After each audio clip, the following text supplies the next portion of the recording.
Good morning, guys. Welcome to the Shay Show. My name is Shay. Today we're going to speak with Brother Richard Hendrick. Brother Richard Hendrick is, for those of you who have been following the Shay Show, he's my second guest that I ever had when we totally did the Shay Show here on the gram. There he is. But he's also, I'm going to go get him. Listen, y'all, he's everything. Sit back and learn. Learn. Brother Richard! Oh, he can't hear me yet, y'all. Brother Richard? Hello there.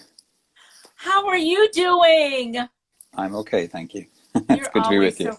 Oh, just let me have a moment here, Brother Richard. Let me have my moment. I missed you. Oh, It's my always good to be God. missed. Yes. So, Brother Richard, I was just telling everybody who you are. Yes, you are a monk. Yes, you are in Dublin. You are a writer, though, prolifically so. And more than that, you're a thinker. And then I was reminding everybody, you're my second guest. And of course, we all know you wrote the amazing poem Lockdown. That's how I first met you. So now we're a little over a year later. Yes, yeah. So much. Brother Richard, what are some things that you have garnered over this past year? I think it's been a challenge for everybody, and that's the Mhm. first thing, I suppose. I think the first thing can often be to jump to positives and good solutions, but in actual fact, what's really important is to sit with people where they are, Mhm. and where a lot of people are, I think, commonly across the world is still in quite a place of chaos, um, quite a space of feeling old orders, old ways of living have crumbled and have changed. Mhm. The new ones haven't fully appeared Oh. in either their positivity or their negativity. They just haven't Mhm. appeared yet. And so I think what's important is to recognize that we also need to give ourselves time. I think that as human beings, we jump from action to action. We think Yeah. that the moment something has happened, we need to immediately have a solution. And it's really okay to sit in a space where there are no solutions and sort of say, for the moment at least, we need to learn. And learning takes time. So in answer to your question, kind of what are the things I've garnered? I suppose I've garnered the importance of time, Mhm. um, the importance of the space of open relating with others. Mhm. I think it's been really, really important. It has shown us as we've been kind of sheared of our extraneous relationships, the huge numbers of work colleagues, the huge numbers of social contacts, and have come right down to the bare bones of family and close neighborhood and close Mhm. contacts and all these wonderful terms that we have now. Maybe what it's shown us is the fact that our identities have been so built relationally that we actually have to come really close and begin again to relate well with ourselves just as individuals before we begin to rebuild life, society, networks, all of those things. I think there's an opportunity in that. Have you found it that's so profound? Our identities are so closely linked with relationships, and we're realizing that. And the Yeah, most I think so. important one is getting to know yourself, like being in Yeah, relationship, because it made us, right? It made sure. us. I think it did. I mean, I think I say that with the I think because I'm also aware that to be able to have the time to reflect and the space and the safety, therein is a privilege, right? Therein That's is a luxury. privilege. That's luxury. I mean, Luxury. the old understanding was that the great Greek movement of philosophy only arose when people had enough leisure to sit and think. Right. So you have to have a safe space. You have to have a sanctuary. You have to, whether that's internal within your own being or whether that's Mm-hmm. a created space. But I think one of the things that we can do is we can begin, at least as individuals, to create the conditions Mm-hmm. necessary for that reflective space. And that might be as simple a thing as deciding that you're going to have a quiet moment along the day, a quiet moment in the morning. Mm-hmm. We live in a very, very overstimulated way. And Thomas Merton, the great American mystic I back love in him. the 50s and 60s, spoke of life then as being overstimulated. So what he would have made of now, God only knows. But I think what's important is to create reflective space, and also to recognize that when we enter it, the first reaction most human beings have to stillness and space is fear. Why do you And think that it's, so? I think it's because we've been taught to be really busy. We've been taught that busy equals good, Yes. productive equals And good. importance. Absolutely. I feel Yeah. like there was a time when I was in college, and I remember, this is so true. I remember having this thought process. If I had a friend who wanted to do something with me, I always had the time. Mm. I would be like, yeah, let's do that. But I started recognizing that people were like, well, let me just look, and they can't do it today, can't do it at this time, but can do it. And I started thinking, damn, I need to get more important. Like, Yeah. I clearly am not living my life right, because I always had time to be with the people that I wanted to be with, but they didn't Yeah. always necessarily have time to be with me. And Sure. I thought it was because I wasn't busy enough. I wasn't important enough. Yeah. Yeah. Yeah. Yeah. Well, all of these boundaries, I think, strong boundaries make for a strong heart, a strong Ooh, centered soul. And so I think when we're actually able to say to people, I need space, or I need reflective space, particularly, it's really important. Just to give you an example of that, I worked for a while as a university chaplain, and mhm. on within the first couple of days of arriving there, big busy University College Cork. It's one of the biggest in the country here. So a lecturer sent me an email, just a basic greeting, how are you, I'd like to meet, etc. And they also included in it a couple of ideas about how the chaplaincy service could be improved. New person coming in, here's my suggestion. Yeah. So I received the email, and that was fine. And the following morning, I was walking across the campus, and I met this particular lecturer. She came over to me, and she was very, very cross with me. And this is my first time to meet her, and I asked why, and she said, you got my email. She said, I got that read receipt of that email. You read it, and you haven't responded yet. And I said, no, I've read it, and I'm thinking about your ideas, and then I'll respond. And she stopped dead, and she started to laugh, and she said, in all my years in the university, nobody's ever actually said to me they're thinking about what I said. And we had a smile and a laugh, and we became very good friends. But the interesting thing for me was that in a space that's supposed to be all about thought and ideas, the idea of taking time to receive something, to chew it, to receive it in such a way that we can actually digest and make something of it. Mhm. That was alien, and so I Mhm. think what people like you creating these kind of spaces, all those people who invite anybody into just pausing, breathing, being, investigating not only what they're thinking, but why they might be thinking it and where it has come from in the first place.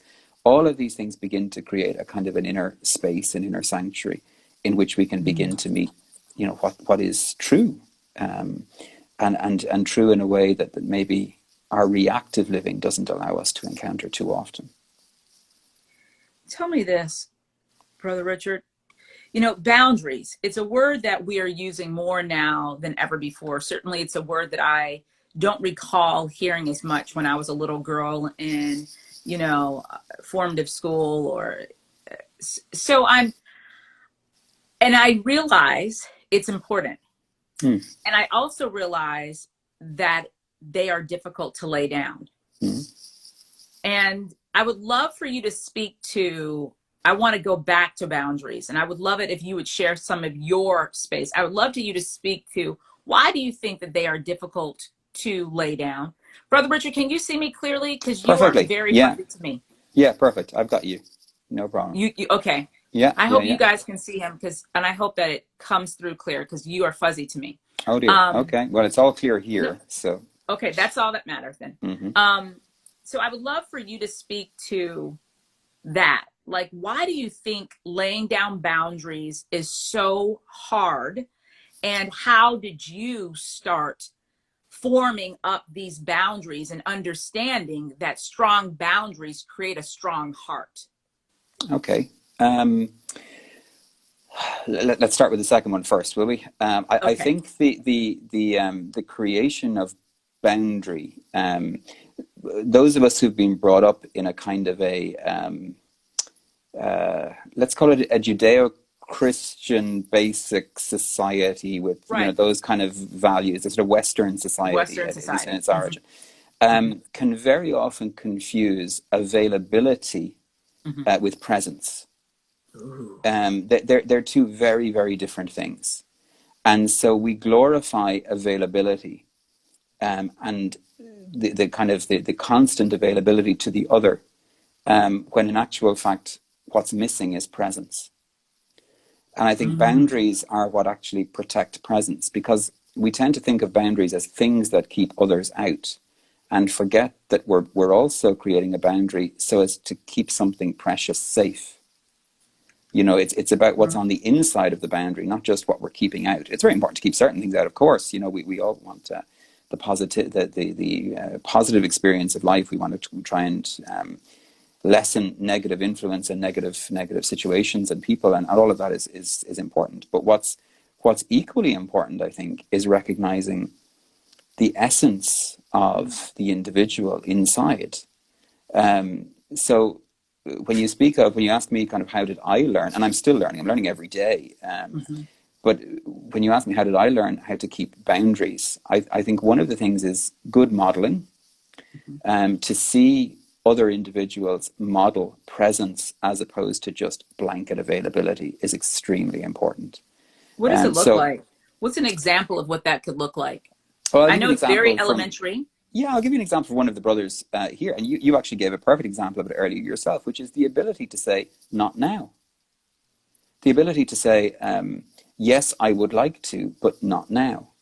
Or to be able to negotiate time well, to know what is needed in order to resource yourself and to grant yourself those resources. And I don't mean that in a selfish way. No. I just mean it in a way that actually says, you will have a better experience of me if I enrich myself in these ways.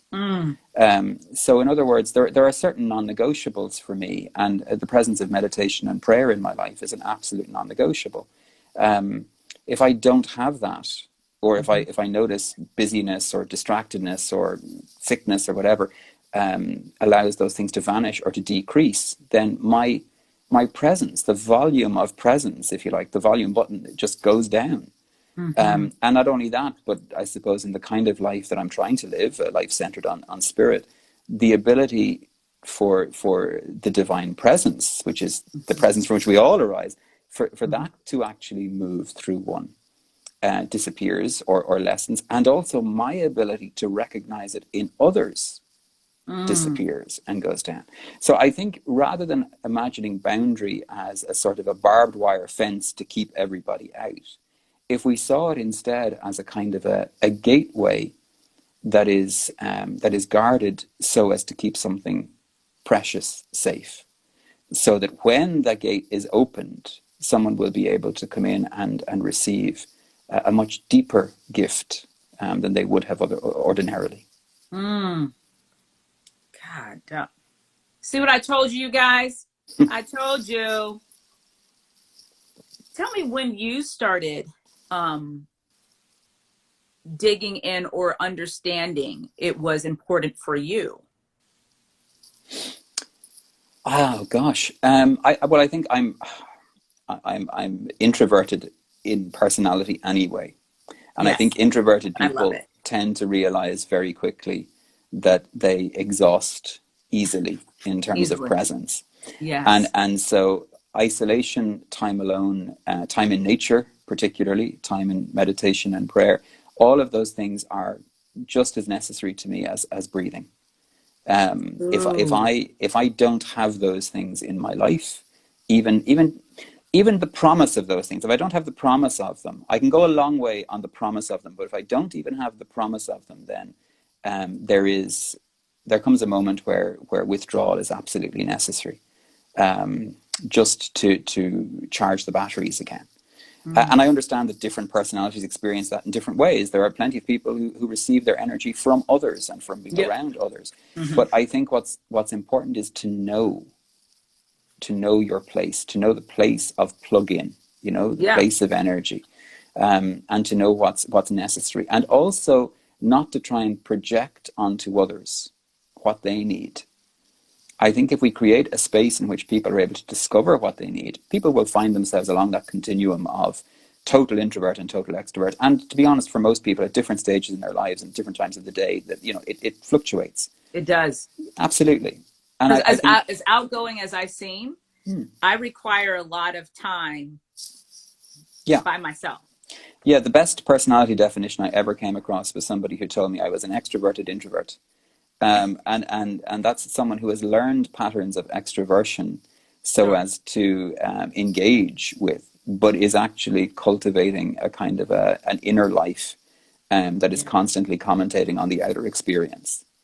I think I'm the opposite. I think I'm an extrovert introvert. I think that, or I think there's a new word that they give it called an ambivert. Like I love people. I love being incredibly outgoing. I love getting to know people. I mean, like I love asking questions. I'm curious, and it does give me energy.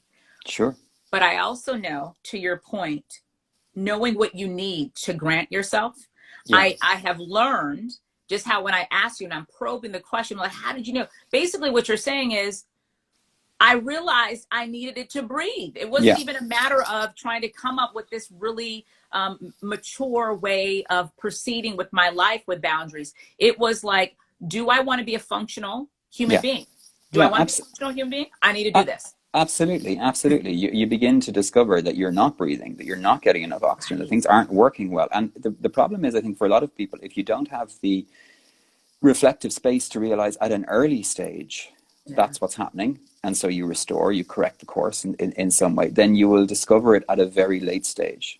And then you have the situation of things like, burnout and those kind of things happening to people, all of which, by and large, can be seen as positive wisdom experiences. I think we sort of anathemize burnout and these kind of experiences as though they're sort of peripheral, as though people are broken in some way, when in actual fact what's happening is their own soul is correcting the course, maybe in a very dramatic way, but it's correcting it. And we've seen like how many great creative people, good people, holy people, people who've changed society, they have had the most productive part of their life after an experience of burnout, where literally their own soul decided, we are correcting this because it's this or extinction of some kind.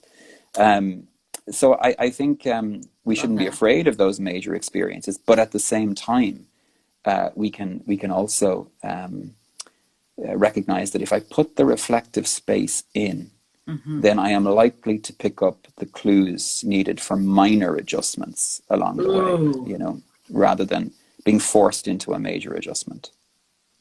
You remind me of by you saying, like, how burnout can actually be a reflective gift, a gift of like recognizing like, I need this in order to breathe. So just like when I'm questioning when you decided and understood the importance of boundaries, it seemed to have been a very organic outflow of knowing what was necessary to be a living, breathing, functional human being. And I think about, when you say that, I think about the book by Martha Beck, Finding Your Own True North Star, or Finding Your Own North Star. And what she talks about is the essential self and the social self. And she says the essential self is, this is her language, the essential self is who you are, no matter where you were born, no matter to whom you were born, no matter what religion brought you up. There's an essential self to you. And then there's a social self to you that is carved largely by the environment in which you live. You are from Ireland. You are a male. So these are all things, you are a monk. These are all things that create your social self.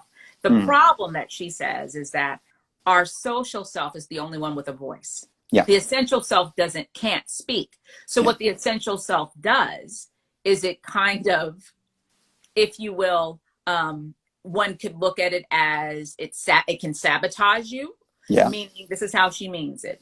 She gives an example. Now, I haven't read this book in about 20 years, but she Okay. gives us an example of her being in, I think she's in at Harvard, and she is studying Chinese. And she is going to study Chinese, and she's going to go around the world. She's speaking Chinese and more Chinese on top of Chinese. And she is just like 8 hours a day studying her kanji, getting her letters all together. And she said she would sit there for 8 hours and then get up and have forgotten everything that she just studied. And she was really beating herself up. Like, what is my problem? Until she started doing this internal work, is what she realized was her essential self was like, baby girl, that's not what we're here to do. That's not what we're here to do. Yeah, so, the essential self has the map, you right. know? That's it has the map, and that's one of the things that we discover. I was talking to somebody recently, and I was saying, the map, the essence map is given to us through story, through myth, through symbol, through archetypal experience. But we live in a society now that pushes those right out into childhood and says that's all they're good for, or brings them right into deep traumatic analysis.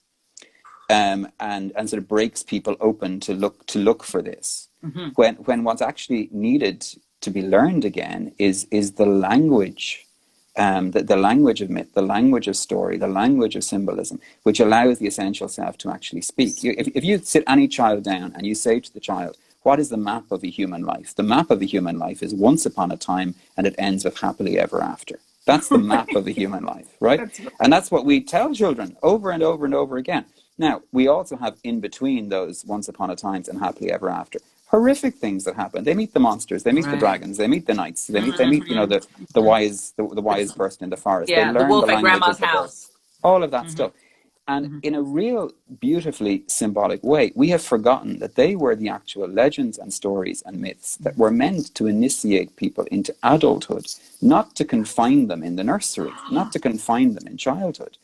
This was the way in which the soul received its map from the collective wisdom of the tribe, the society, of humankind. And so when we learn the path of story, or we learn the path of song, or we learn the path of art, or we learn the path of being in the body above all else, really living our bodied life as fully as we can, then the soul sings, and it sings through that, and people will hear it. And when they first begin to hear the soul singing, it has the power to shake walls. It has the power to actually shake a life completely. One of the old verses within Scripture is, that it is a terrible, meaning terror-inspiring or awe-inspiring. It is a terrible thing to fall into the hands of the living God. What they mean by that is that when all the separated self disappears and we stand in the presence of the divine, then everything is shook. Everything falls apart. But it falls apart in such a way as to be renewed and rebuilt. So I think that's really something for us to begin to recognize, is the maps are, but we're not looking for them properly. So when you talk about finding the true north, or finding the North Star, or as that author did, I think what's really important for us is to recognize, many of us, and I include myself in this as well, many of us will find that there is lots of parts of our lives where we repeat the same thing over and over again, where we are locked into old habits, or where we find, how did I end up in this kind of a relationship again, or this kind of a job again, or this kind of a circumstance again. And they're the moments where we need the little tap on the shoulder to say, don't do anything. Sit and watch this now. See its conditions arising, and what conditions were necessary for its creation. And then at that point, we can begin to recognize that change is possible. But change is only ever possible at the level of the condition arising, never at the level of the reactive event. Ooh, say that again. I think change is only ever possible at the level of the condition arising, but not in the moment of the reactive event. In the reactive event, we are so caught up in the pattern and in the emotional self, with all of the emotional traumas and energies and things like that, that we actually change almost impossible. But we used to be told, within the monastic tradition, we used to be told that if you're looking for what we call conversion of heart, right, the change of the self, so that we begin to mirror the divine more, then don't get caught up in sin, in looking at sins the whole time. You know, we think that the examination of conscience is this sort of, oh, I look at what's going wrong in my life and I'm terribly sorry and I beat myself up for it and all of that. Absolutely not. That just gets us caught up in the negative. What we need to do is to look at the thing that has happened and then ask ourselves, why did it happen and how did it happen? And in a very reflective, calm, non-emotional way, the heart comes in later, the emotions come in later, but not at this point. We go back to the point where, as the monastic teachers used to say, where was the point where the committing of the sin became inevitable? Where was that point? Where was the point where it was inevitable that I would repeat the negative pattern? Ooh. And if I find that point, that was actually the point where I did not choose reflectively, well, compassionately, truthfully, lovingly. That was the point where I descended instead into just egoic desire or whatever it might be along the way. So if I look at what conditions am I allowing to arise, and begin to change the conditions, then naturally the reactive event, the power to cause the reactive event will change.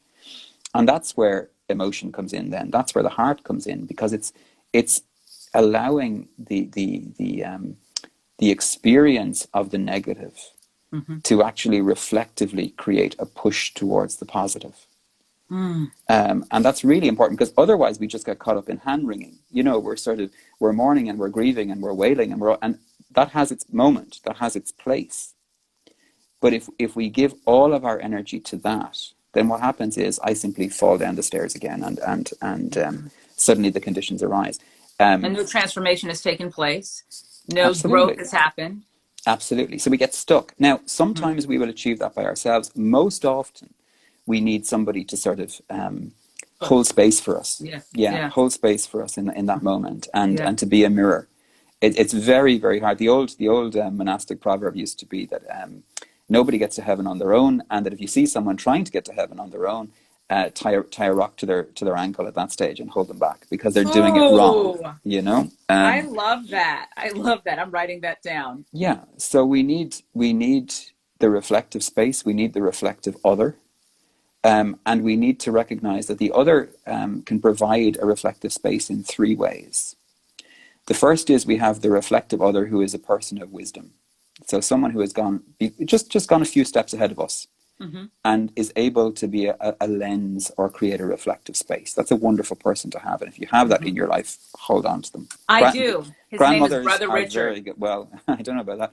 But grandmothers are very good. Grandparents are very good. The idea of the person who's been round the block a bit, has suffered the slings and arrows of outrageous fortune, and is now at a state of calmness with themselves. Okay. The second is to look at the collective other. So that is the great creative collective wisdom of humanity, of all of the great traditions.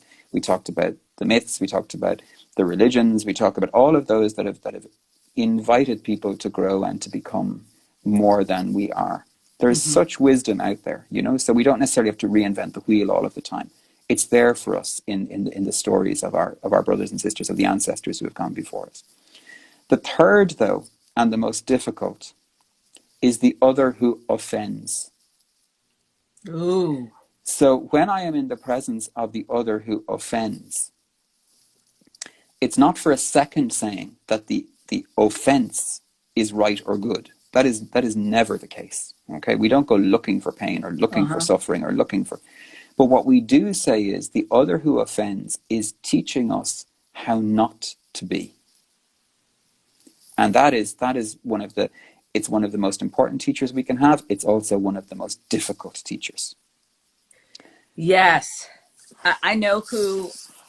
So as an example, I just want people to think about their own lives. So when you're talking, I'm thinking about both myself Sure. and who these people are in my world, and what are the opportunities that I have for transformation and growth with the space and the things around me. And I'm also thinking about books and people I've read, and something that's coming to mind when you're talking, especially on the number 2 and 3, the collective other and the other who offends.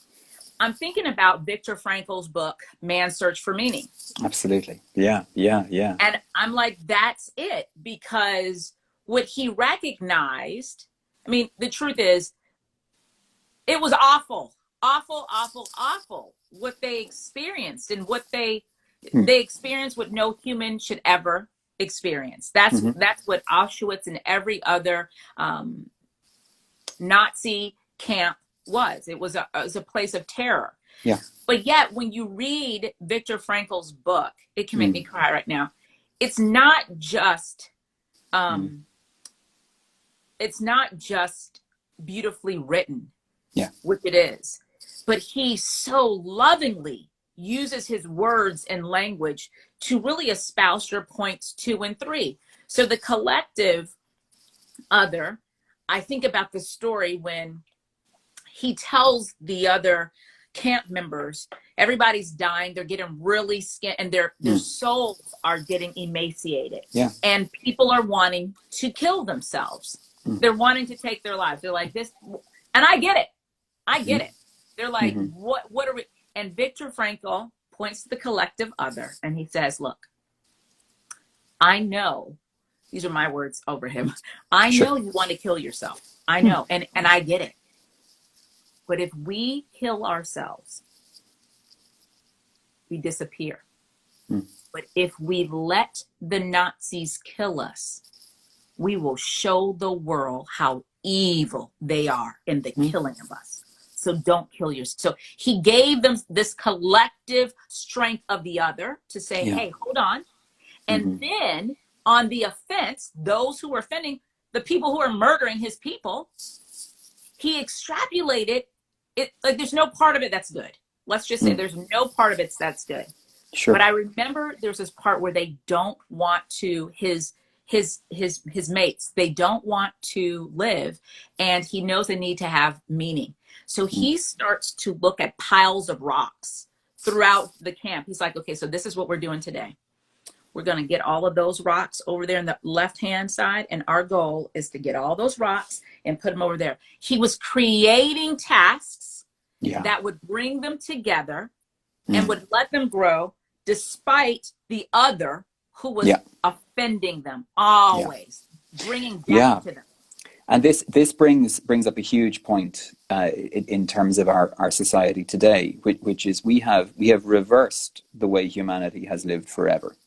At least when humanity has been living as well as humanity can, which is that purpose, so activity, job, was always previously seen to arise from meaning.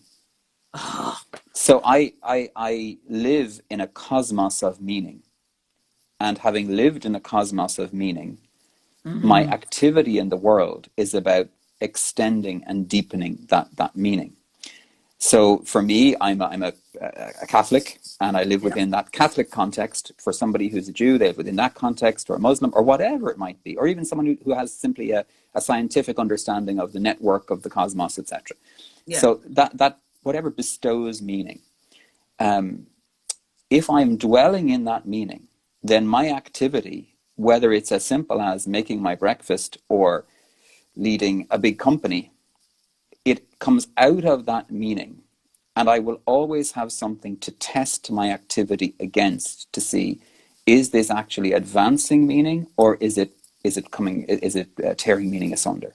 Whereas what we've actually done is to say to people, no, be busy. And the more busy you are, then eventually you will find meaning. And that's why we have all of these kids out here who, I used to see it in the university all of the time. They would get to, they'd done their grad and their postgrad and their maybe even their doctorate or whatever. And on the day after the graduation, they would turn around and they would say to you, yeah, but I don't know what I want to do. I don't know how to live.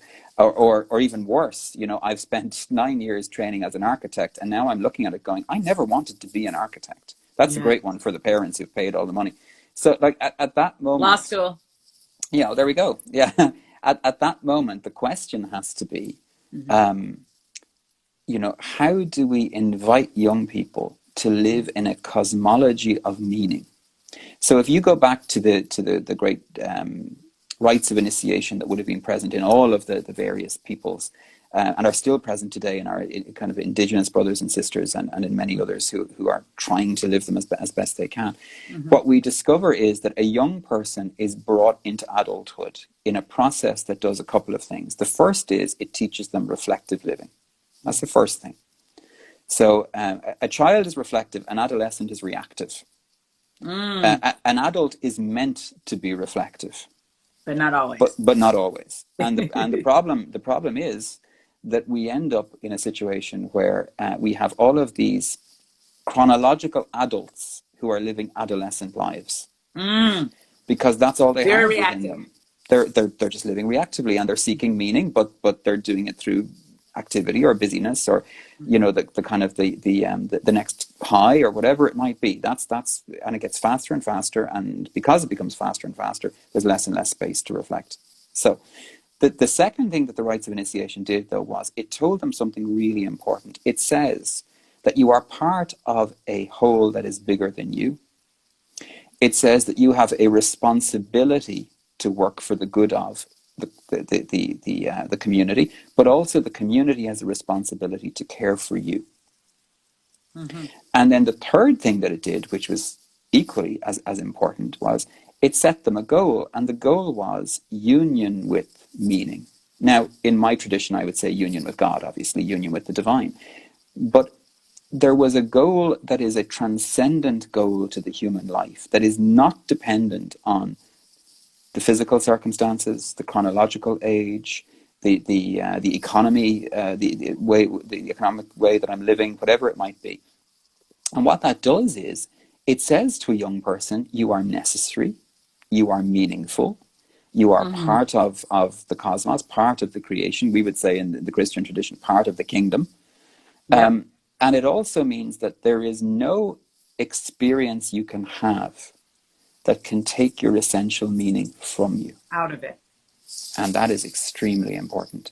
Because if you're living a reactive life, an adolescent life, then the fact that your friend doesn't want you anymore, or the clique has changed, or the group has moved, that's the end of the world to a 13, 14-year-old, It is. And it's meant to be to a 13, 14-year-old, We're not trying to stop the 13, 14-year-olds being 13, 14. What we are trying to do is to say to a 40-year-old, you don't need to be 15 anymore. And that's really, really important. And that they're the great gifts that society has always held and had up to, let's call it, round about the sort of late 1700s, 1800s in the West, where you had what was, in inverted commas, the Enlightenment, Yes. and the Industrial Revolution, and all of those things that effectively made human beings worker ants in a society where only a few benefit, very few usually. And busyness is sanctified and is made a virtue of in itself. Do you know, there's a wonderful study, and there's a great blog called A Clerk, C-L-E-R-K, a Clerk at Oxford.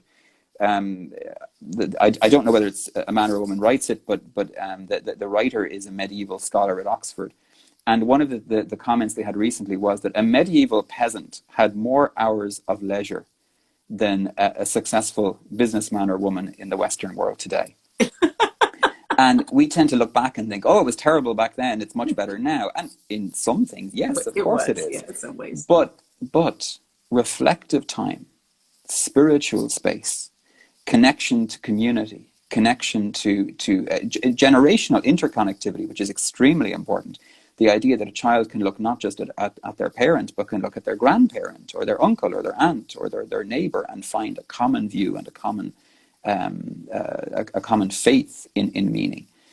All of that is extremely important for human development. And our human beingness, I think, in this last year of lockdown and of COVID and of plague, it's a very interesting study to go back and to look at how the medievals dealt with plague and how we dealt with plague.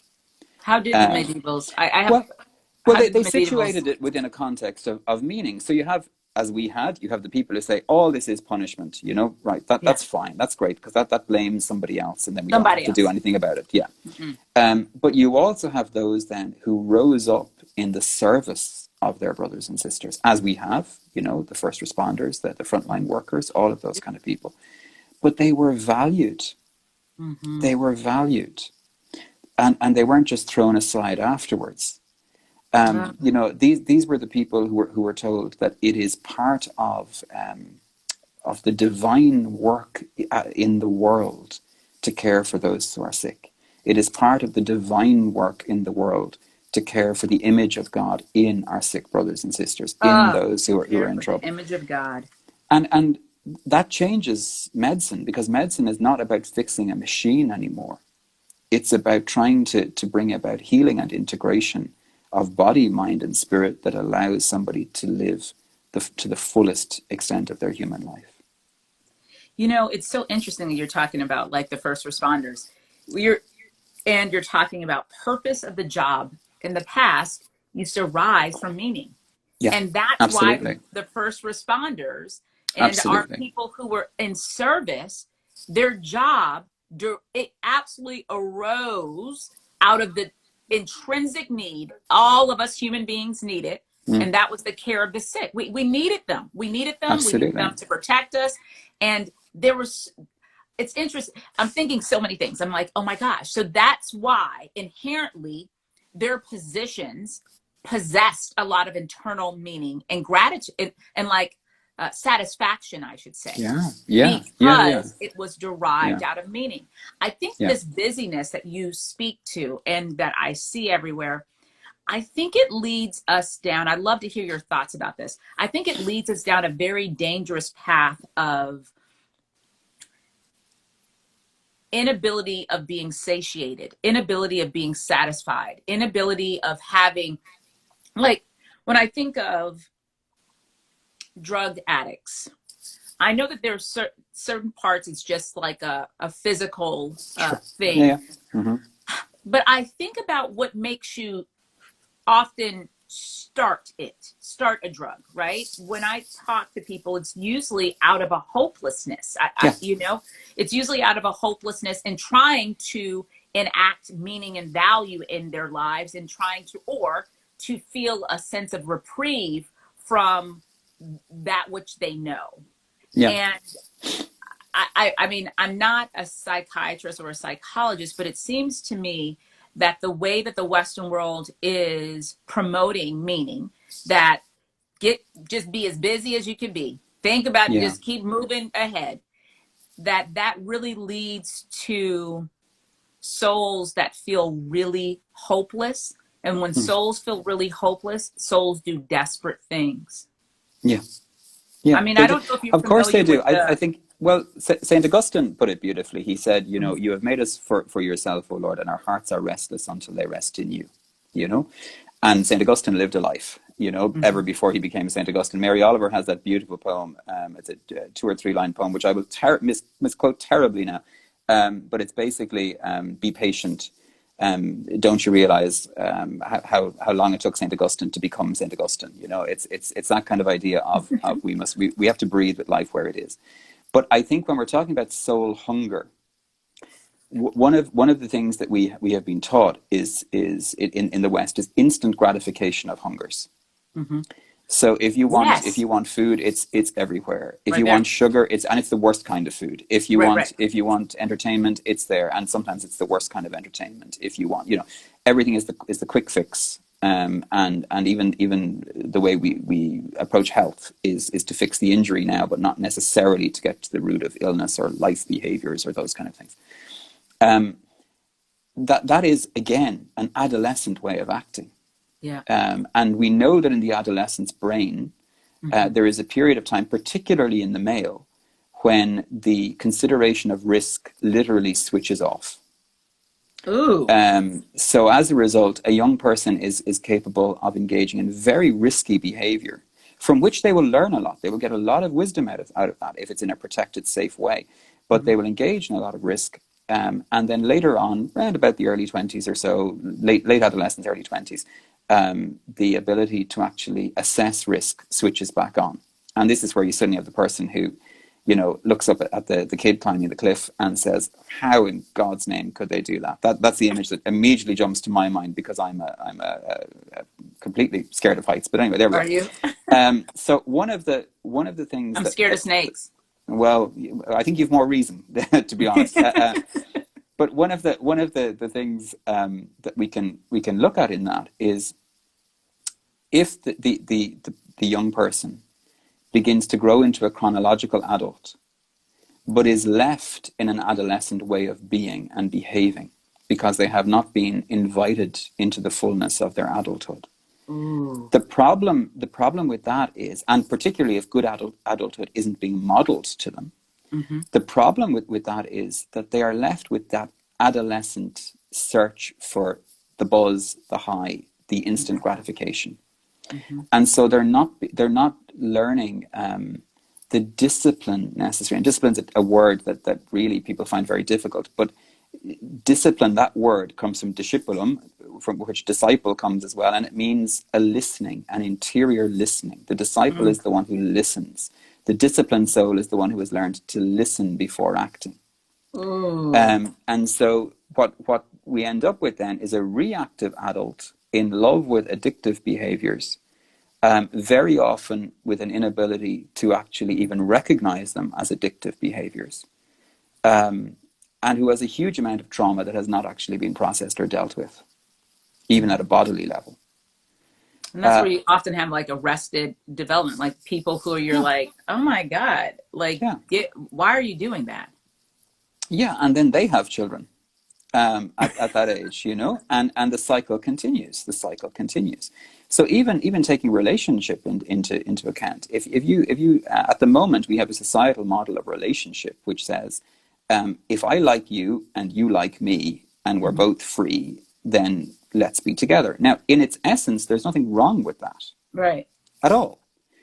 But if we look at the deeper wisdoms that the older ways of looking offer to that, they say absolutely that's fine, but also recognize that your coming together is an act that has impact on the collective whole.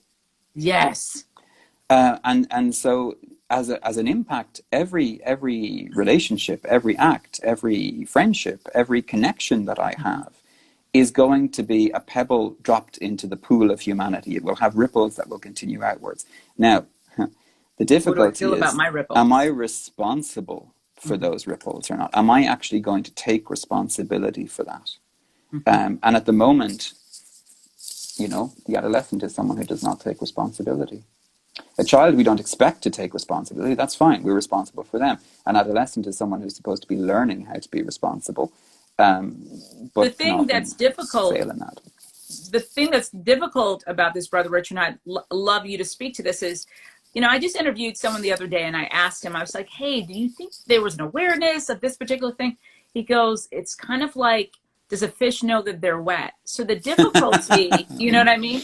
Yeah. The difficulty with this person who is undisciplined, who's not listening to their soul, and they're still in that reactive stage of where your impulses were shut off, and you didn't even know how to control yourself and bring in boundaries and parameters. Yeah, I think this is where pain comes in. Yeah, I was like, how do they know that they're wet? But this is where pain comes in.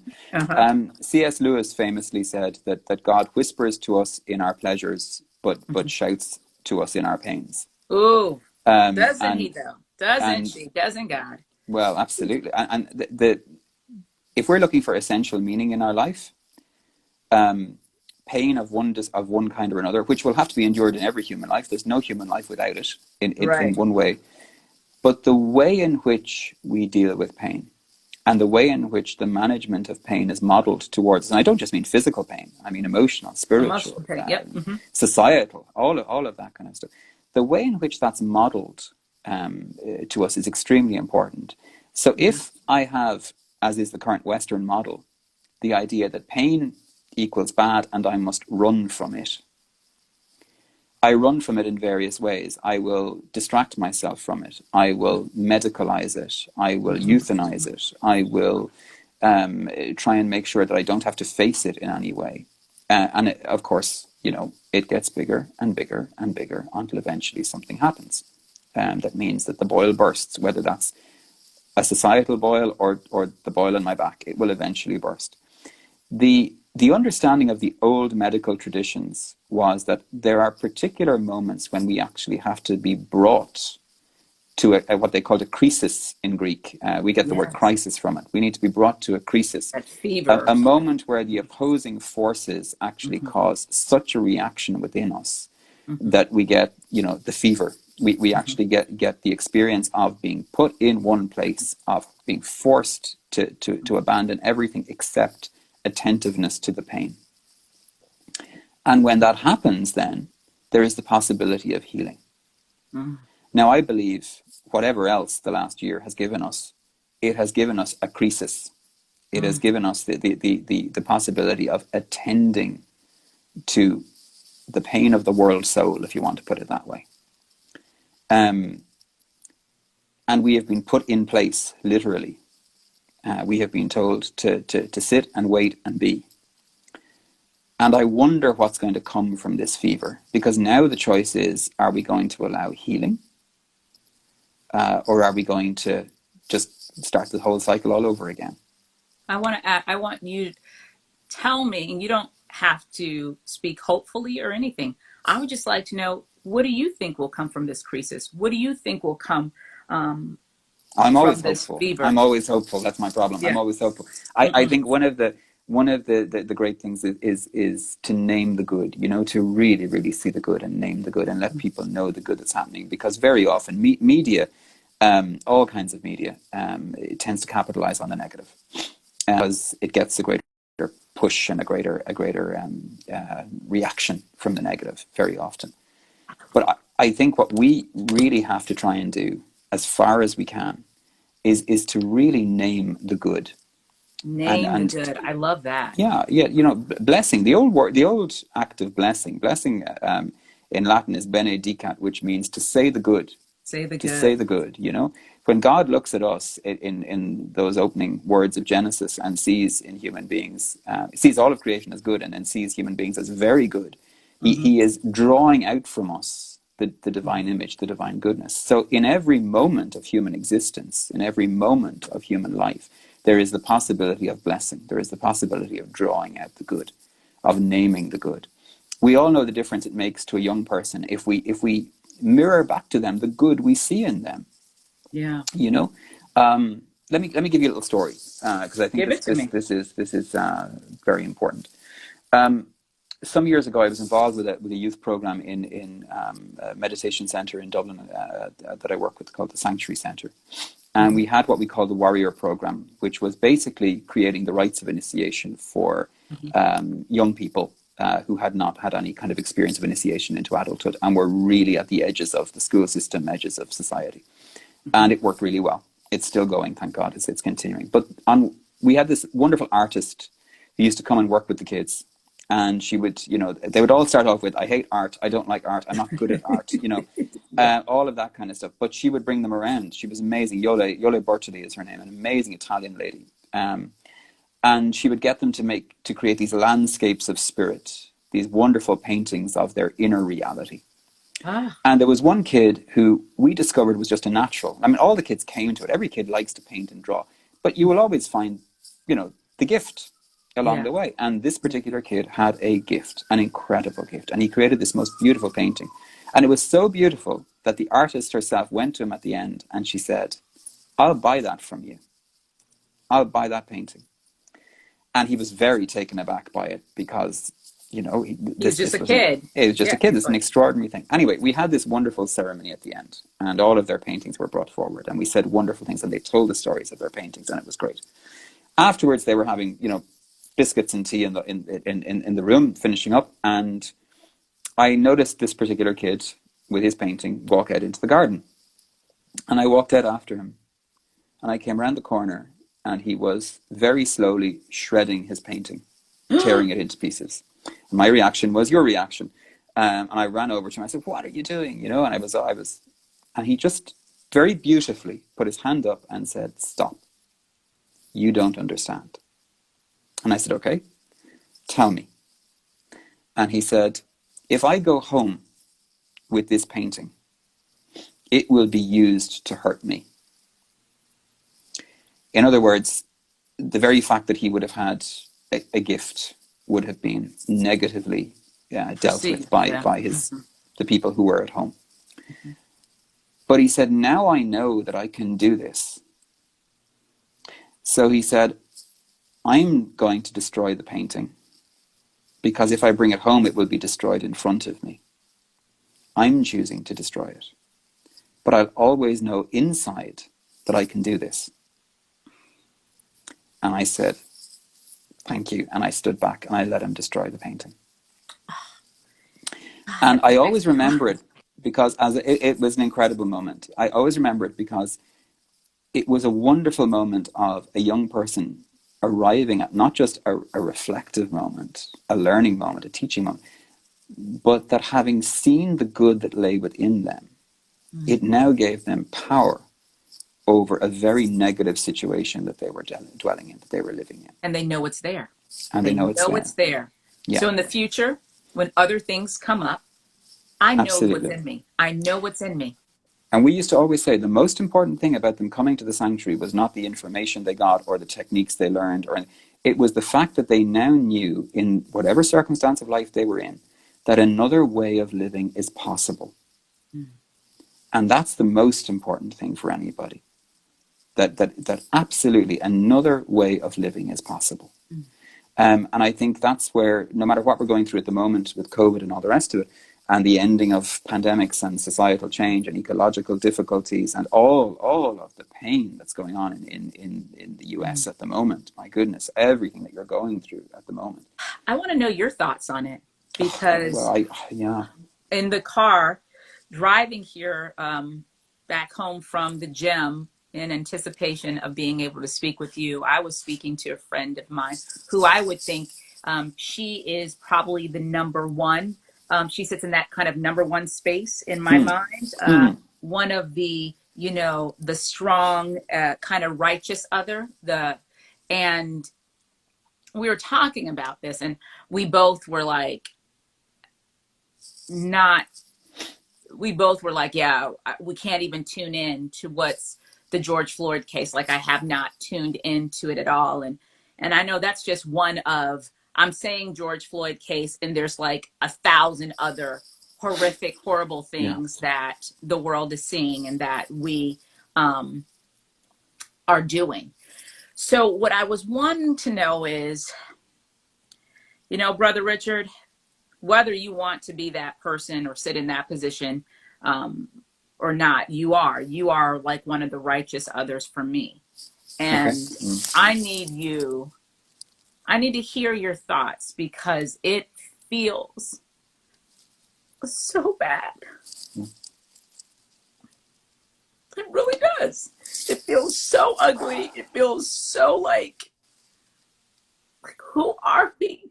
Like, why is this even a case? Like, like we saw this. Like, it takes me to like the Billie Holiday song, Strange Fruit, of these black bodies hanging in the trees. And those were the strange fruit that she was talking about. It's like they didn't want her to even speak of it, as if not speaking of it made it not so. And I'm like, I'm so exhausted and tired of the many strange fruits that are hanging, and we see them go.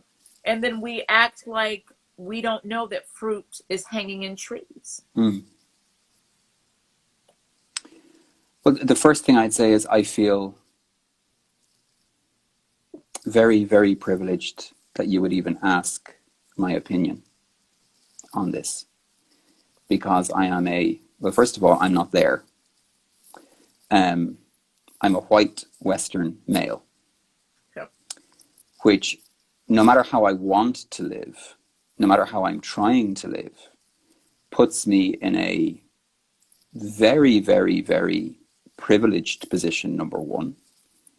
And number two, puts me in a position where it is impossible for me to understand the reality of what it is to be a person of color, a black person, an African American, living in this experience at this time.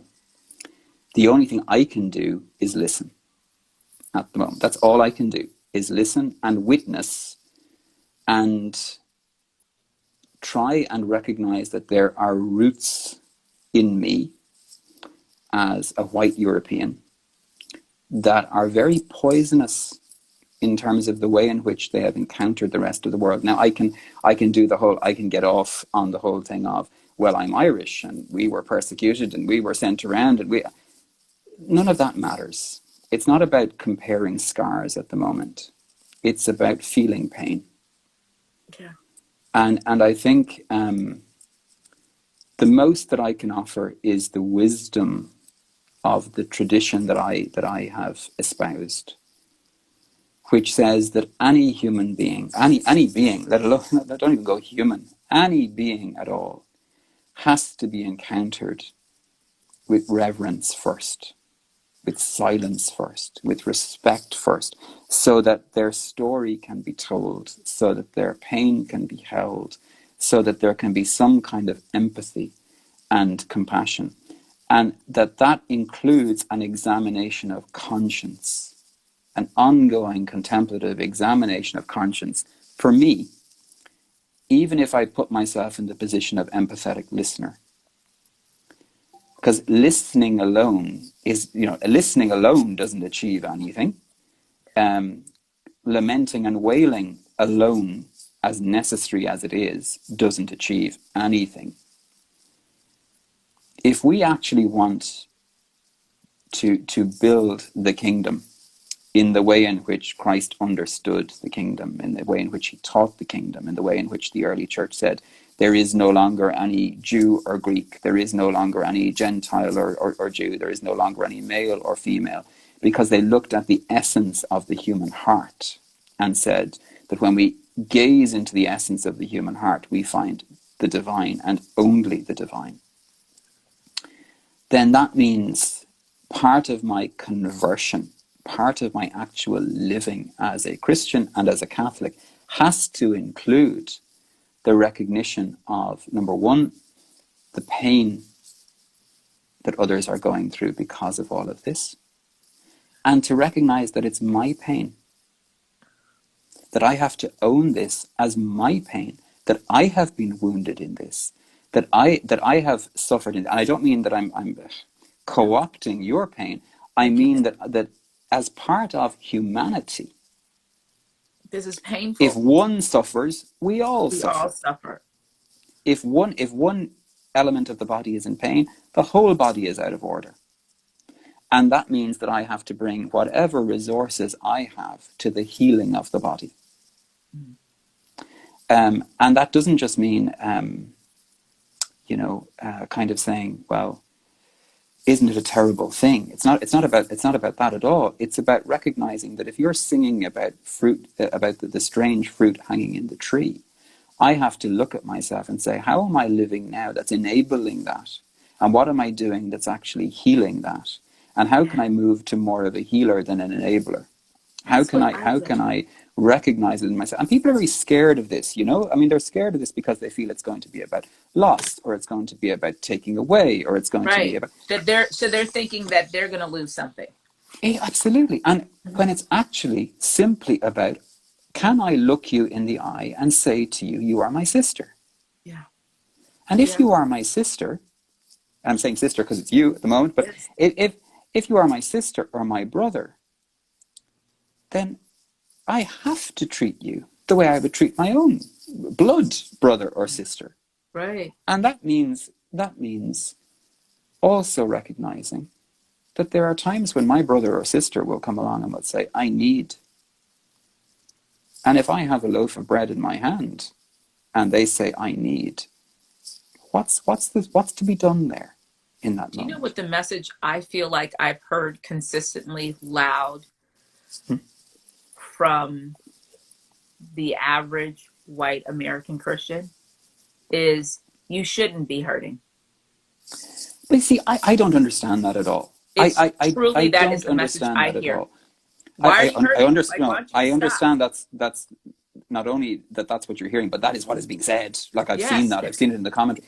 I Yeah. I cannot fathom the fact that anybody would turn around and say, like, let's take it really, really down to the bare basic. Let's do it. And the bare basic is a man died, right? We take one case, just one of the many, Just many, many one. cases. We Just take one. one. A Mm-hmm. man died who did not need to die, That's right. right? It goes as simple as that. Mm-hmm. Now, His life was taken from him. absolutely. So I'm not in any situation where I'm judging or ruling or anything else along the way. I'm going down to the very The bare facts. basic thing, which is someone who was breathing a few moments before stopped breathing a few moments after. Mm-hmm. Okay. There we are. And that didn't need to happen. And then there are people who are literally like, keep it moving. It's not that big of a deal. Yeah, Why are you because lamenting? if you pull the thread, and this is the danger of reflective space, it goes back to what we were talking about before. If you pull the thread, then the whole tapestry falls and we see reality as it actually is. That's exactly what I was talking about with another person that I spoke with the other day, Jonathan Merritt. The tightness, the holding tight to these ways of being, of denying your pain, of not being curious or compassionate with your pain, is because if I sit in the reflective space and understanding where that pain comes from and understanding what parts I have in playing in creating that pain, or certainly not trying to alleviate it, then in my narrative, you know who I am? I'm a bad person, and I will not be that bad person in my narrative. And so I Yeah. will hold on to my constrained and constricted and really inflexible narrative, no matter how much it shoots you out and it hurts you, because it's all self-preservation. It's Of very course. selfish, and like, not only is it a selfish space to hold, it's a selfish space to, when you were talking about the teenager in the mind, and now that person, it's a selfish space that they teach others. Now Yeah. you teach your children to hold that selfish space. Don't really care about people. Yeah. Don't really Yeah. care about people. Yeah, and we're very good at talking it. I'm good at talking it. Like, I want to really be clear to anybody who's watching or listening. Like, I am a work in progress. Like everybody else is a work in progress, and So am I. it's very easy to I'm a messy work say in all these progress. things and to gather all of the teachings together and all the rest of it. But I will walk away from this talk and out of this room, and I will be doing all the hard work as well. It's as simple as that. But I think when it comes back to these kind of societal moments, we're offered an opportunity.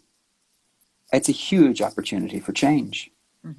There is a grace in pain, and I want to be really clear about this. The pain itself is not the grace. I get it. In any way, shape, or form, it is not You're the not grace. saying that. But when we look at, we just had Easter. When we look at, say, Christ on the cross, That's we right. understand, and we teach, the redemptive power of that pain. But we do not for a second think that the pain in itself was good. Was good. Right. But here is the essence that's present within our tradition. After the resurrection, when Christ appears, he appears hidden, in a hidden way. The disciples don't recognize him until he calls them by name. But That's the right. one thing they recognize is he still has the wounds. And this is, I think, the entire teaching behind all of this is that if we are going through a moment of pain, if we are going through a collective shaking, then on the other side of this, we will have two choices ahead of us. The first is a pain unto death, that is just negativity on top of negativity. Or we have the choice of resurrection. That resurrection transforms that pain, but it doesn't hide it. It says that for eternity it will shine, because it's what made us who we are. And I think in those moments, what we're really being offered is to recognize that the life and death of all of us impacts, life and death of one of us impacts the life and death of all of us. And so my question is, at the moment, for me, way off over here in Ireland, looking at all of this and being part of this this experience to some extent, at least through media and all of that, is to say, when I encounter somebody who is different, when I encounter someone who is different, do I describe them, qualify them by their difference? Or do I recognize it is my essential spiritual activity to find the sameness and to invite them into that sameness? Now, that's not saying, we're all to be generic clones. No. But I think when we look for the essential sameness, we discover the joy in difference then. The complementarity of everyone together.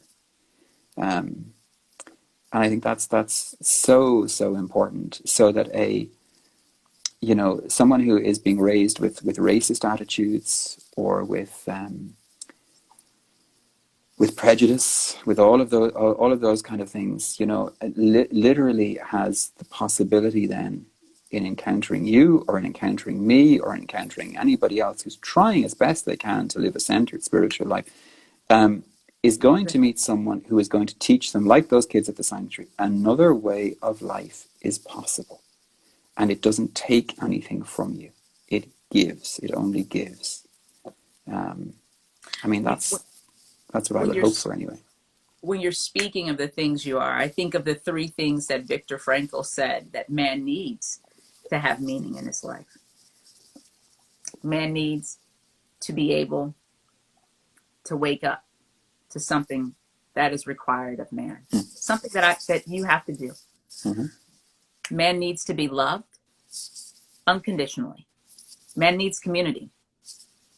Third thing, and it's what you're speaking of, man needs to be able to look at man's pains and difficulties through a redemptive lens. And absolutely, that redemptive lens is critical. And it's not denying the pain or the suffering of the moment or the thing, but it is recognizing there's an opportunity. There's still, yet even in the pain, there's an opportunity. It's not a hopeless pain. No, not at all.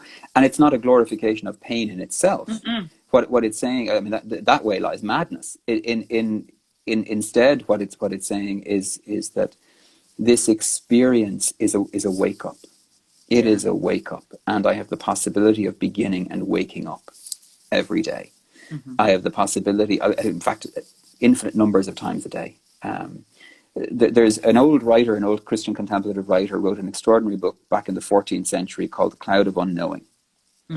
And he says in that, he's anonymous, but we know he was probably a Carthusian monk. He says that when the soul attends to itself, when the soul is present to itself fully, then its own presence fades and it is really present to the divine. And what happens over time then is we begin to unknow, we begin to let go all of the extraneous problems, attitudes, teachings, all of those things that are not essential. So we picked up along the way. And we become more and more simple, in the best of sense. And what happens then is it becomes impossible for us not to see the divine anywhere else. To see the divine anywhere else.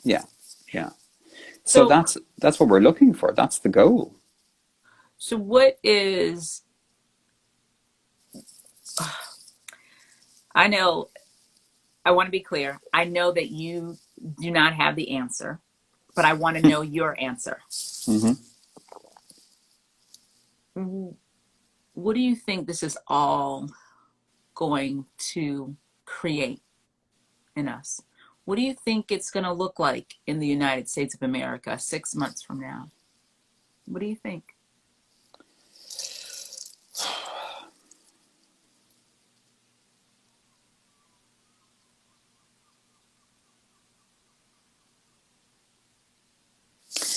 I think you are going to have a proportion of people who are so tired that they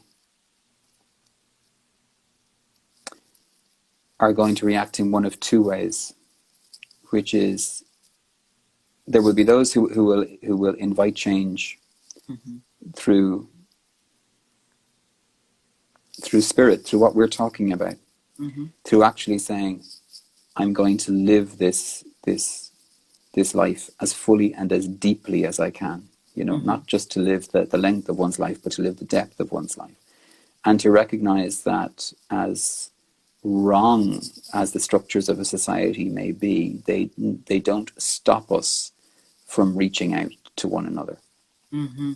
I think there's also going to be a proportion of people who simply through anger and pain, and particularly because maybe the reflective space just isn't there because there's just been too much pressure, there are going to be those who are going to react, violently.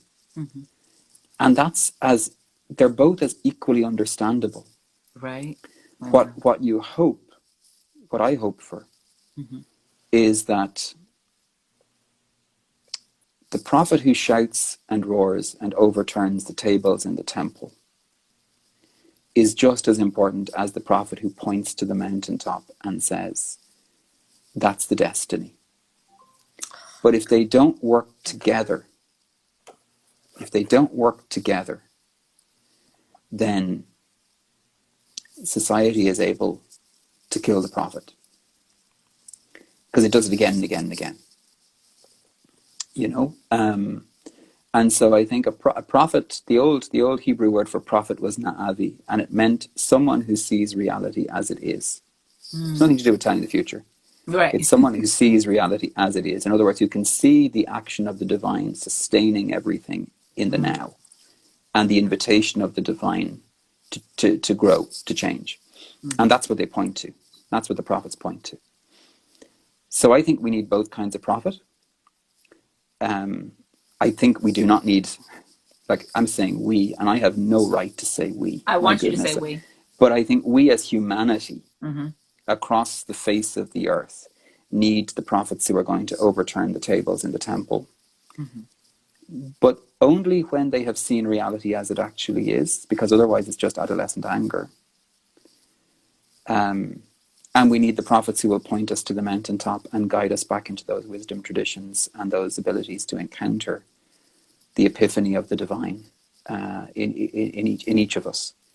But if we don't have them working together, then society will very easily sideline them and condemn them.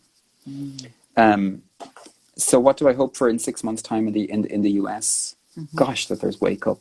That there's wake up, and that the systems that are still trying to defend behaviors, because to say that they're wrong when they're manifestly wrong means that they have to change. That's right. It requires something of you. Absolutely. That wake up would really begin deeply. And can I say, I wish it for Ireland as well. Mm-hmm. I wish it for every country, but I mean, we have our issues with racism and prejudice, and just like every country has. Mm-hmm. And in fact, it's growing here, which is terrifying. It's growing here. I know. Well, here too. It's or certainly is getting louder. Yeah, loud. Well, let's say louder. Let's not hiding. It's not feeling like it needs to hide in ways that social, in seeking after social acceptance, there were certain things that you knew you could feel. Yeah. But you need to keep it on a tight lid, under a tight lid. And it is just remarkable to me. I really hope, because it feels so, I'm holding on to your words, whether you want me to or not. And I'm holding on to them like they are a prophet who is pointing me to the mountaintop. And I need them. I need those words, because it hurts your soul. My mother, who is from Detroit, Michigan, and she's 75 years old now, she recently told me a story. Mm-hmm. And it was this awful story of, I'll tell it to you. It was this awful story of her being pregnant. And she was always like a go-getter in Detroit. Sometimes I tell her, like in joking, but it's really the truth. I'm like, do you see me as like a loser compared? Because she was like doing way more than I'm doing by the time she was my age. She was doing way more than me when she was 25. Sure. And, you know, so she owned 2 flats in Detroit, lived in one, rented out the other. She's a really industrious lady. And she's pregnant as can be, and it's a summer day, and I guess, I don't know, maybe they didn't have central air, maybe there was so she's hot, and she's just laying on the bed in her panties and her big old belly, you know, like where nothing can cover it. So you just sitting there, you just laying in your bed, just comfortable as your bed. And what I am not telling you is during that summer in Detroit, there were riots. And all of a sudden, there's a loud boom, boom, boom at her door. And her door the door to her apartment is breached. And she and my aunt are the only ones there. And it's 2 police officers. And they have these guns with bayonets at the end. My mother didn't know what to call it. She said they had these guns with knives at the end. Oh, my God, yeah.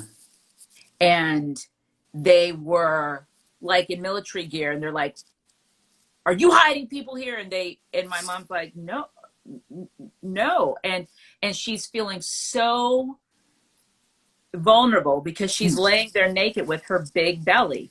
And they're telling her, and she said that she remembers that police officer. He came right up to her. Just think about this. She's a human being.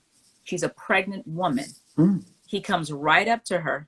He takes that bayonet and he touches her belly, and he says to her, if you are hiding anyone, I will know. And she said, and I remember seeing the look in his eyes and knowing he wants to kill me. So she did not move, and she tried to comply, and eventually they left after making their place so just everything strewn about. And just for a moment, when my mother was telling me the story, she told me this story about 3 months ago. I felt the trauma of it. And then when they leave, they're trying to pick up the pieces of what just happened. My mother is 75 years old. She told me that story for the first time 3 months ago. Yeah. And I asked, and she goes, I never told you that story because I thought it was so much better that I didn't want you to even know that. I didn't want to change how you saw people. Yeah. So she held that internal trauma in. Why am I telling you that story? I think I'm telling you that story because I really need to believe that your words will be the truth of what we see. I need them. Let's pray. Let's pray that's the case. I mean, just to hold that story for. And when somebody says to me, and I've heard it so often, and many people saying, you know, I never told you that story before, or what I'm always left with is, where are the other stories? Like, how many other stories have we not heard? Right. And that we need to hear, because they're, you know, it's story that changes human beings. We are storytelling creatures. It's the only thing, as far as we know, that actually separates us from the rest of creation. Other mammals, yeah.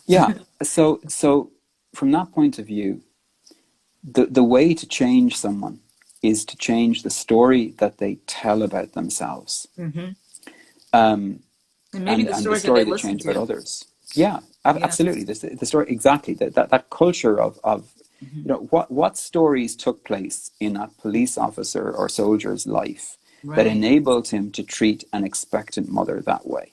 That is what I'm always talking about, Brother Richard. I'm like, yes, we talk about the trauma. Yes, we talk about the horrors that are done against people of color right now. We talk about police, but what I really want people to talk about, and that really made me weep, is when I saw Derek Chauvin take George Floyd's life, what I kept thinking was, we've raised this man. We have raised a human being, that can put their knee on the neck of another human being. And if you've ever been around someone who dies, you know the sound of death. It's a rattly sound that says, I'm going. And it is scary. Oh, yeah. And to be able to sit there calmly and have that spirit leave and be all right, that should concern us. Absolutely. Okay, fine. Keep hating Black people. It still should concern you that that we have created a society that makes it all right to be like that. You don't want that. No, it's terrifying. It's terrifying that's one of the, and not only that, but that we then endow an individual like that with authority, with power. Exactly. Yeah, which is really, really crazy. So, like, what I would sort of say is, if we have some kind of ability to hold a conversation, then the conversation has to include two recognitions. They're both really difficult, but I'm going to name both of them. Okay. Mother Teresa used to famously say to her sisters who were working in the slums of Calcutta, that when you are dealing with people who have been abused and have been hurt and have been tremendous cruelty, the normal reaction is to reject the person who caused this. Sorry, I'm just going to make sure that I'm still with you. Can you hear me there? I can hear you. I can hear Great. you. Okay, that's fine. Cool. So there we go. Technology. Okay, so one of the great gifts is to recognize this, that there is no act so positive that anyone has committed that I could not also commit given the right set of circumstances. Right. And the corollary is also true, that there is no act so negative that if a human being has committed it, that I could also commit it given the right set of circumstances. Absolutely. The only thing that has happened is I have so far, thank God, avoided that set of circumstances.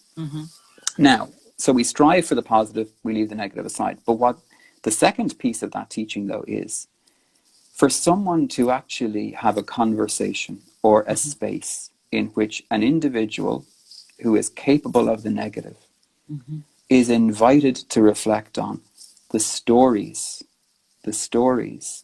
that allowed them to become that allowed them to embrace that. Now, there's a whole lot of intermediary steps because the person has to accept that and has to actually come to that themselves, right. Obviously. There's something was askew with the stories in the first place. Right. If we don't create the space for that, there is no chance it will ever happen.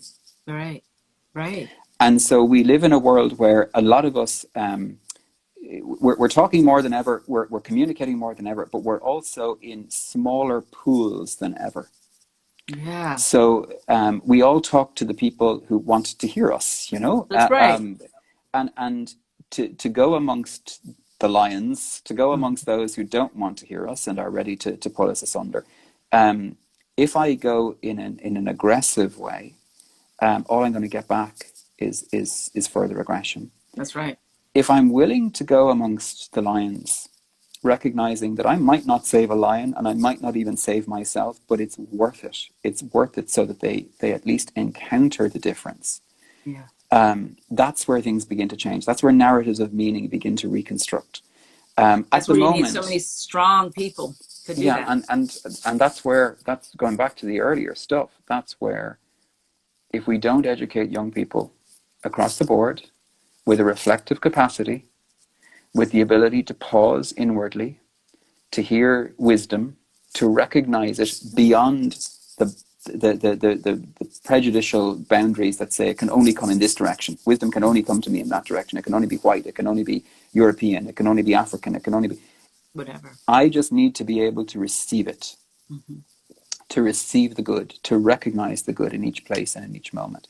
And if I can't do that, to at least recognize that I can't, and to begin from there, you know? I think those two things are hugely important in this. If this dialogue is going to go forward, if there are going to be prophets that call people to account, if there are going to be people who point to a better reality and actually invite people to move towards it and to walk towards it, and if there's going to be healing of any kind, so that I, as a white person, and you as a black person, Yep. and everybody as whoever they are, Yep. can actually first identify as human. Yeah. Human. That's the, what are you? I am human. We used to joke, because people didn't know what we were in terms of monks and things like that. They'd say, what are you? And I'd always say, human. And they'd say, oh, I know that. But very often that's not where we're beginning from, Right. you know? We And want to know after about that, the trappings. whatever label you want to put on us after that, that's fine, you know? Yeah. I had a very interesting conversation with a kid some years ago who was really acting out and causing all kinds of difficulties and problems. And they asked me to go and meet this kid in a school, and I sat down with them on a step in the school yard. Mm-hmm. And I said, so what's going on? And he said, well, I'm a Satanist. And I said, okay. Okay. And he said, How old no, is this kid? Oh, look, 14, you know. Okay. He said, I'm a Satanist. I said, okay. And I said, you know, so? And his response was, yeah, but you're supposed to be angry at that. And I said, why? Why am I supposed to be angry with you? And he said, because of this choice that I've made. So I said, was it a choice? Did you make a choice? And he said, yeah. Well, I said, okay, I might disagree with the content of the choice, but I agree with your ability to choose. You know, I'm not going to try and take that from you. That, he just couldn't deal with the differentiation between those two things. But we chatted and we talked, and he said, you know, well, what I do is I've got, you know, these meditations that I do, and I've got this stuff. And I said, yeah, I meditate too. You know, it was constantly trying to find the common element. Yeah. If we find the common elements, now don't get me wrong, you know, I don't want the kid to be a Satanist. Right. That's fine. No, we know this. But what's important is that if I had gone in there and said, how dare you, you're wrong, you're terrible, you're bad, you're evil. At that point, all I have done is reinforced his bias. Mm-hmm. I've reinforced my bias. There is no change. There is no change. There is no change. And there's no growth moment. So now you didn't have the ability, you didn't exercise the ability to sit with someone in their space and to think about what would make them be this. And why did he perceive you? Why did he expect you to have this knee-jerk reaction to him? And I mean, look, as the story went on, you know, he wasn't any of those things. He had just, his entire way of being was oppositional. Yep. And so what he was looking for was the energy of opposition. Right. Because that's what he knows to engage in. Absolutely. And what he actually was experiencing in life was a place and a family where nobody was noticing him. So, you know, what did he need? He needed to be seen. He needed to be noticed. And once he was, you know, we had a journey with him. It was a few years worth of a journey, but like we got to a place where he was able to arrive at being, you know, being solid in who he was, as opposed to whatever anybody else wanted him to be. And I always remember at the end of it all, the one thing he said to me was, you know, you never asked me to change, but I've changed. Uh-huh. And I said, sure, but like I've changed as well from knowing you. Yes. So I think that's the important thing. We have to bring an open agenda, you know? You know, there's this theory I've been working on, and I'd love to flex it to you. I know it's going to be a full circle, like to the meaning element and not just the busyness element. Because ultimately, what people are wanting to feel like is that their lives mean something, that there's a reason why they came to this planet at this time, right? Yeah. So absolutely. I think a huge hurdle to us as humans knowing that is because we're not taught absolute value. Process this with me. Mm-hmm. So I feel like our value that we are taught is always predicated upon a comparison analysis to another. So as long as my value is tied to my comparison to another, whether I'm better or worse than a thing, then I actually have to have something that I can enact that analysis and come up the better for it. Yeah. So then it puts someone, I think, on the never-ending conveyor belt of trying to feel valuable. So I think a lot of hateful actions, a lot of hateful people, it's really a try to feel valuable. But if you knew that you were inherently valuable because you exist, because you are, whether or not you enact a comparison analysis to anything, you are valuable. There would be no need for me to have in America the nigger.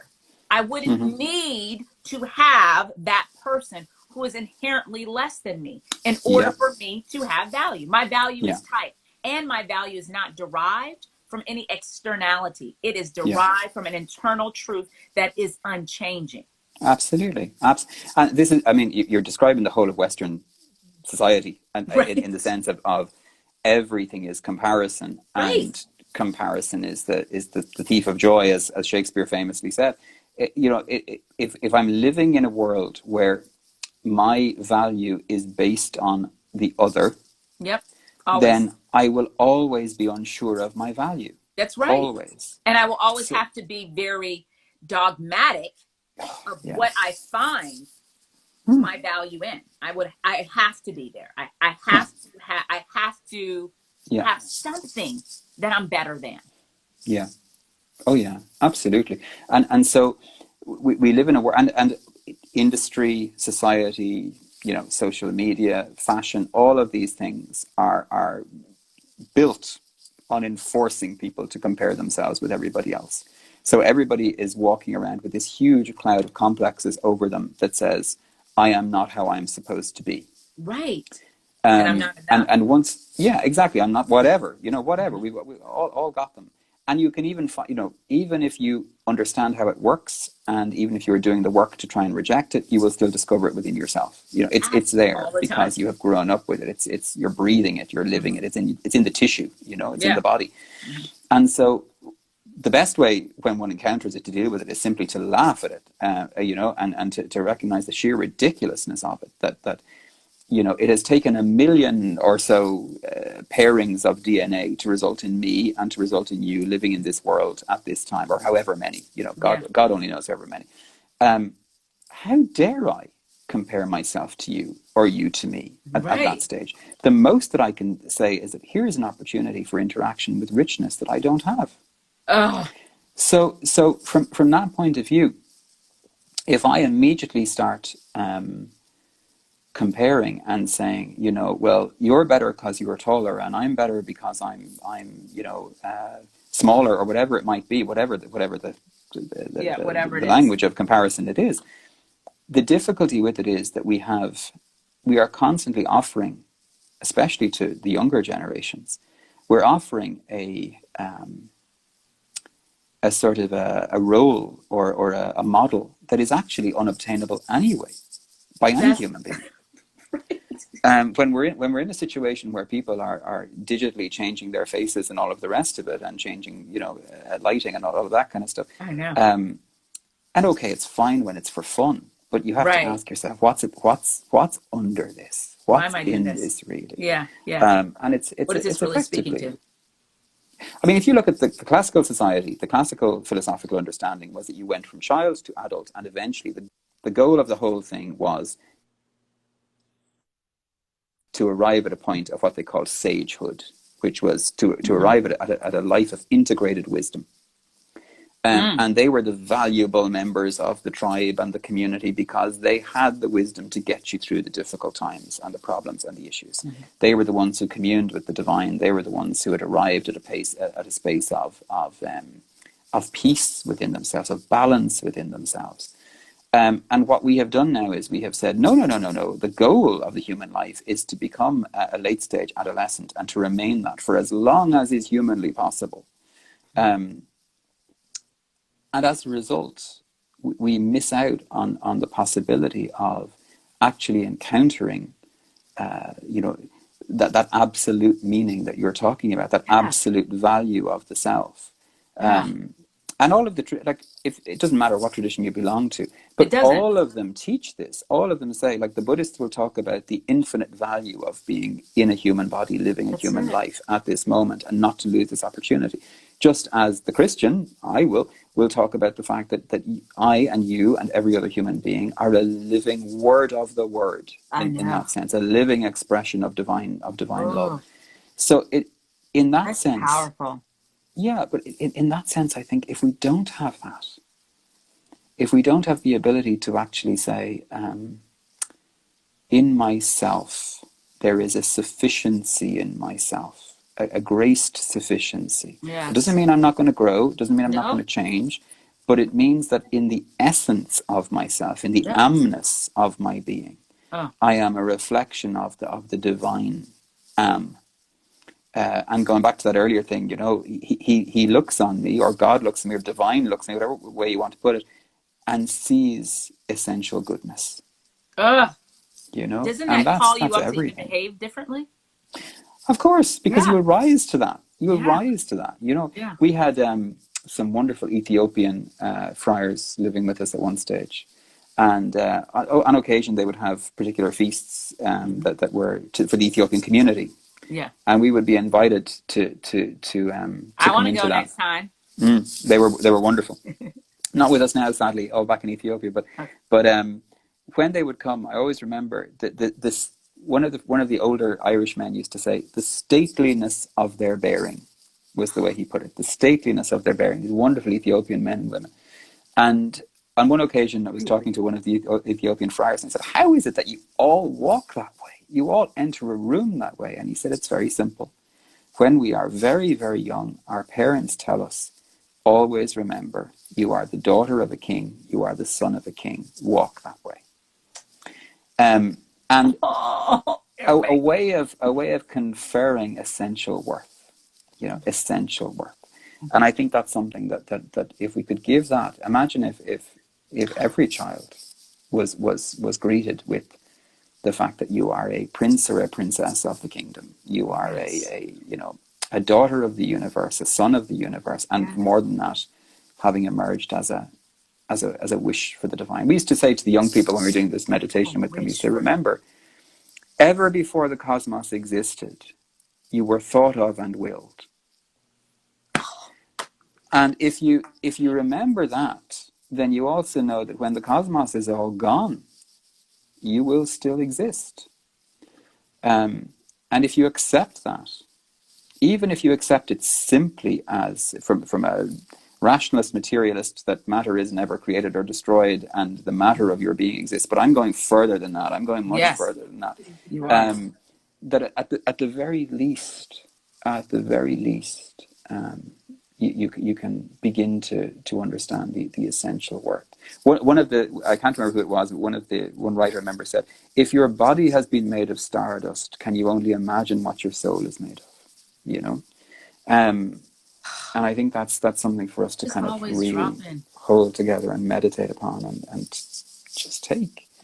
So when I'm feeling bad or low, or I've compared myself to another, and I'm not the person I'm seeing in the magazine or on the TV or on the computer Yeah. screen or whatever it might be, to actually sit with just simply looking at your own hands, looking at the ancestry that's behind them, Yeah. recognizing all of the good, bad, and different, and we all have them, stories that have gone into making us who we are, recognizing the fact that the DNA that is the building block of me is the same building block of every other human being I'm ever going to meet or ever will meet.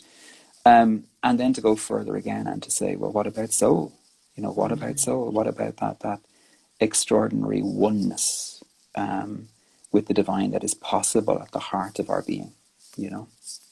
I love you. I just, God, Thank dog, you. I just love you. And I have got to get to Ireland. I want to say, I have these fireball questions that I asked towards the end. Sure. But to your point of if we could just kind of think about the ancestry of ourselves and then keep taking it out until you meet the divine. Because sometimes it's hard for people to start at the divine. It's a little Yeah. too Oh, yeah. esoteric for Sure. them. Yeah. It's a Yeah. little Yeah. too esoteric. So bring it in. So here's a story, you people who are listening.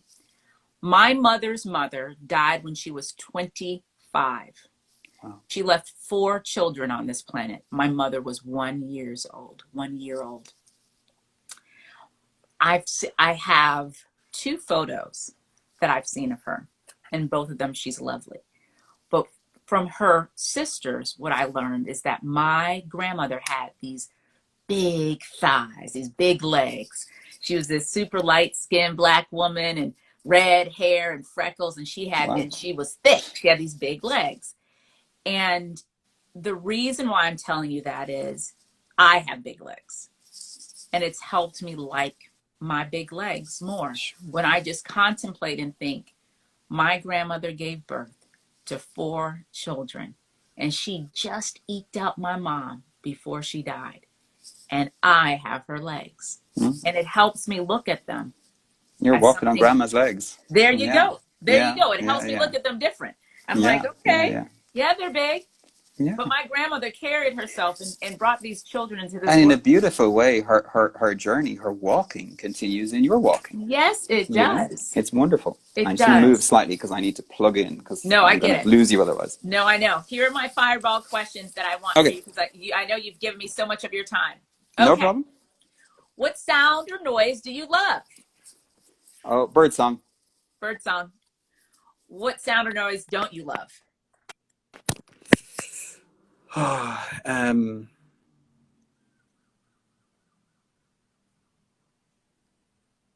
Machinery. Machinery. Mm. What is a great book that you are reading or have recently read? Wintering.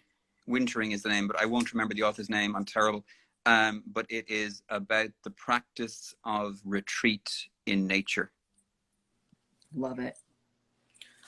What is your favorite word? Discombobulate. Discombobulate. I know you're a monk, but do you have a favorite curse word? Yes, but because I'm a monk, I'm not going to share it. I love it. You have one though. Thank you for having one. Of course. Yeah. Whiskey or wine? I don't drink alcohol, but if I was to choose, it would be wine. Ah, red or white? Red. Yay, yay. What's your favorite food? Oh wow. Biscuits of any kind. I'm a sugaraholic and I have to work on that all the time. Biscuits. I love it. If you weren't doing what you're doing right now, what would you be doing? If I had followed the path I was originally going to look at, I would be a zoologist. A zoologist. You would have been a brilliant zoologist. Mm-hmm. Zoology all over the world, just making these animals live well. Well. Last question. If heaven exists, what do you want God to say when you get there? You're late. You are. Ah, Mm-hmm. Brother Richard, you don't even know how much I just adore you. I appreciate you giving me your time. I know you have a lot going on, and I know I've just kept you, but thank you for it. You are. Well, thank you. Thank you for the privilege so of the conversation. Yeah, thank you. And thanks to all those who listened in as well. Okay. I love you, Brother Richard. Thank you Bye. so much. God bless you. Bye-bye.